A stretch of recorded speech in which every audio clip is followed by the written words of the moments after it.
જય શ્રી કૃષ્ણ બધાને, જય સ્વામિનારાયણ. કેમ છે આ બધા સબસ્ક્રાઇબ અમને મળવા આવ્યા છે? કોઈ સુરત થી ને કોઈ અમદાવાદ થી ને કોઈ સોપા રોકાવાના.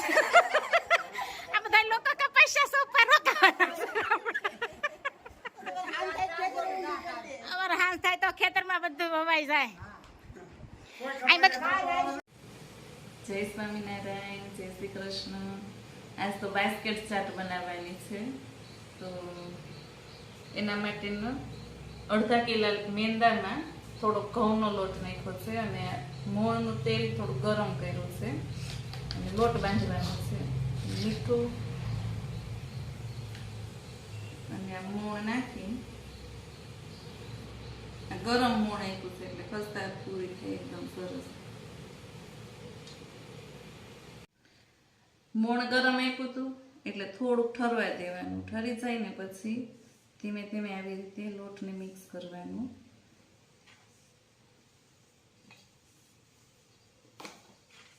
આજે તો બાસ્કેટ ચાટની મોજ કરવાની છે. હા,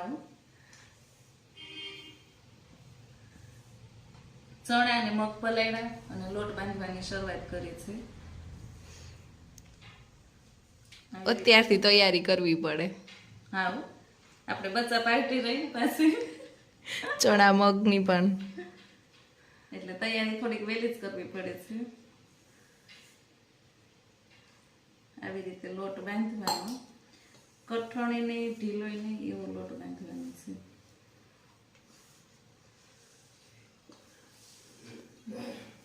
લોટ સરસ બંધાઈ ગયો છે. આવી રીતે થોડો કઠણ એવો લોટ બાંધવાનો અને આને થોડીક વાર રહેવા દેવાનું છે. 10 મિનિટ આને એકદમ રેસ્ટ આપવાનું. મીડિયમ પરાઠા જેવું ને? હા, થોડો કઠણ એવો જ રાખવાનો રોટલી કરતા. આવી રીતે 10-15 મિનિટ પછી આવી રીતે નાની નાની પૂરી બનવાની છે. અને મીડિયમ પતલી કરવાની ને? હા, બહુ પાતળી નહીં, જાડી નહીં, પાતળી બહુ નહીં રાખવાની. અને આ મોલ્ડ છે બાસ્કેટ ચાટનું, એમાં ફોર્કની મદદથી આવી રીતે કરવાનું એટલે આ પૂરી ફૂલે નહીં. આ ભૂલવાનું નહીં તો પૂરી ફૂલે. અને આ મોલ્ડને આવી રીતે તેલ લગાવવાનું, પાછળની બાજુ તેલ લગાવવાનું. તેલ લગાવી આવી રીતે ચીપકાવવાનું અને વધારાનો ભાગ છે ને એ ઉપરથી કાઢી લેવાનો. મહેનત કરાવે એવું છે. અને આવી રીતે બીબા તૈયાર બીબા કરવાના છે. તૈયાર કરવાના છે. પછી એક બતાવું. આવી રીતે તેલ લગાવી હા, એટલે ચીપકે નહીં પાછળ. ચીપકે નહીં અને તેલમાં તરત છૂટી પડી જાય. આવી રીતે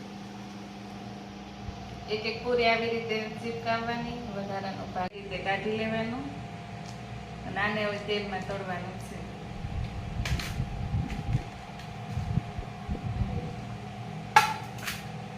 આવી રીતે ચીપકાઈ ગયેલી પૂરીને આવી રીતે મૂકવાની તેલમાં.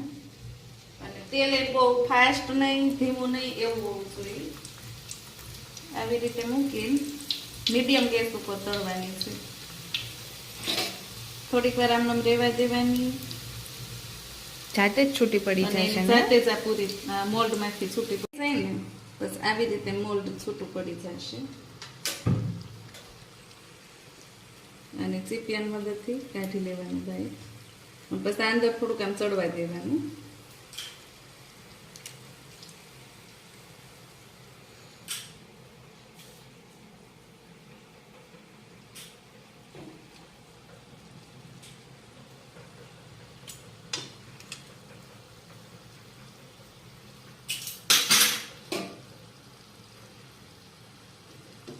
મસ્ત પૂરી તળાઈ ગઈ છે.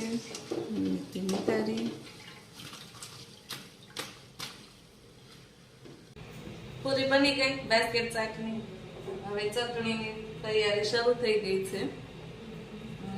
એના માટે આંબલીની ચટણી, આંબલી, ગોળ અને ખજૂર લીધો છે. ત્રણેયનું પ્રમાણ સરખું રાખીએ ને એટલે મસ્ત ચટણી થાય. ખજૂર આંબલીની ચટણી મુકાઈ ગઈ. હવે ગ્રીન ચટણી બનાવવાની છે. એના માટે જારમાં લીલા ધાણા, લીલા મરચા કાપેલા, શિંગદાણા,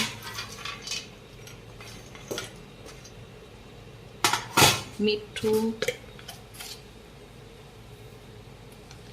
ખાંડ,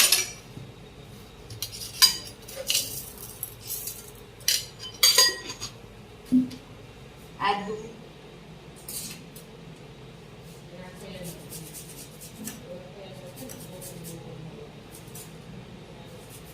ગ્રીન ચટણી કેવી મસ્ત બને, ફેવરિટ. આદુ અને લીંબુ નીચવીને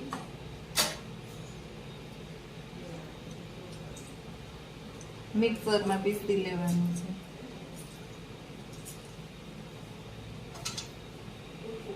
ગ્રીન ચટણીમાં ફ્રીજનું પાણી અથવા તો આઈસ ક્યુબ નાખવાની થોડું, એટલે ચટણી કાળી ન પડે અને સરસ Colour green જ રહે.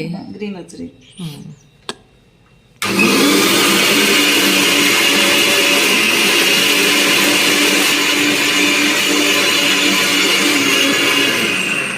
અહીંયા મીઠી ચટણી તૈયાર થઈ છે. અહીંયા ગ્રીન ચટણી તૈયાર થઈ છે. મસ્ત કલર મસ્ત આવે ગ્રીન. બની ગઈ. હવે દહીંની ચટણી, મતલબ ગળું દહીં બનાવવું છે. તો એના માટે આવતું પડતું મતલબ થોડું મીઠું અને દળેલી સાકર છે નાખવાની.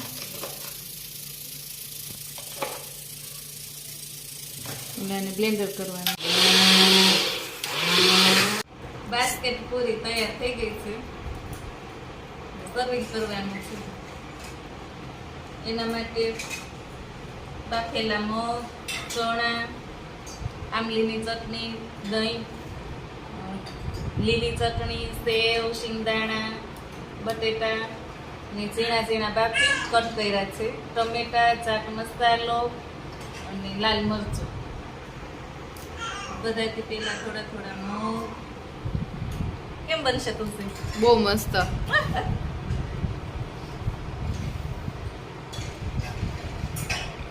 સર્વિંગ થઈ રહ્યું છે. આવો બધા જમવા. ચણા,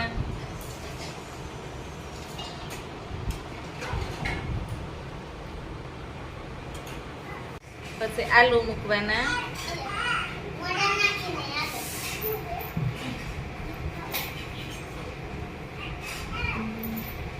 આલુ થઈ. હવે ટમેટા,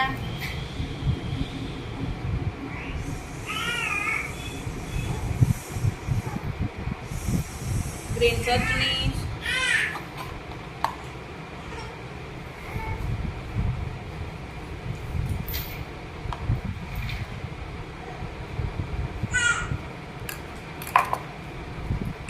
આંબલીની ચટણી મીઠી. કેમ દીદી, કેવી બનશે? તે ઘટે નહીં. આંબલીની ચટણી સર્વિંગ થાય પછી દહીં,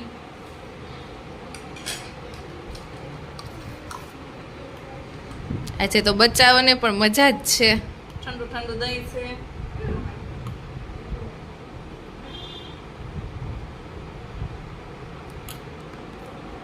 સેવ,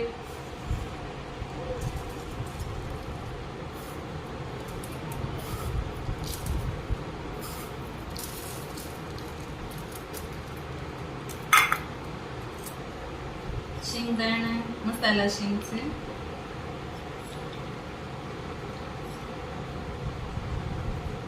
અને ઉપર ચાટ મસાલો,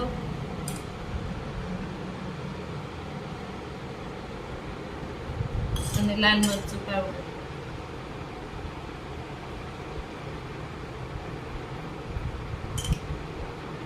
ચાલો, મસ્ત સર્વિંગ થઈ ગઈ છે.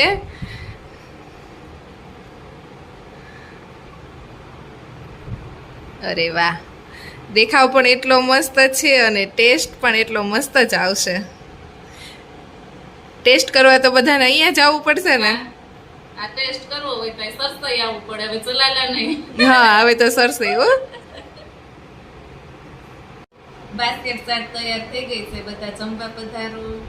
બધા લાઈક કરો, શેર કરો, સબસ્ક્રાઇબ કરો અને કમેન્ટ. આમ છો માલા આર્યા કઈ બાજુ જઈએ બેટા આપણે? હવેલી. અમારા પપ્પાના ઘરથી નજીક જ હવેલી છે, તો અમે હવેલીએ દર્શન કરવા જઈ રહ્યા છીએ ને માયલા, હે ને? ચલો. સાંજના 5 વાગ્યા છે અને મસ્ત મજાના દર્શન થશે ઠાકોરજીના. હમણાં હું તમને બધાને દર્શન કરાવું. સરસઈની હવેલી છે, સરસઈની હવેલી છે. ઠાકોરજીના દર્શન.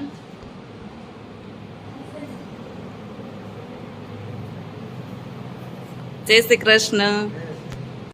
शेयर करो, चैनल को सब्सक्राइब करो एंड कमेंट करो. જય શ્રી કૃષ્ણ બધાને, જય સ્વામિનારાયણ. કેમ છે? આ બધા સબસ્ક્રાઇબ અમને મળવા આવ્યા છે. કોઈ સુરત થી ને કોઈ અમદાવાદ થી ને કોઈ સોપા રોકાવાના.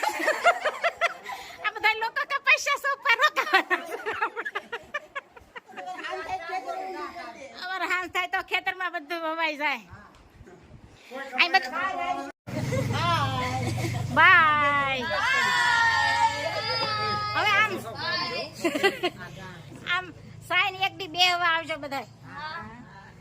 જય સ્વામિનારાયણ ને જય શ્રી કૃષ્ણ.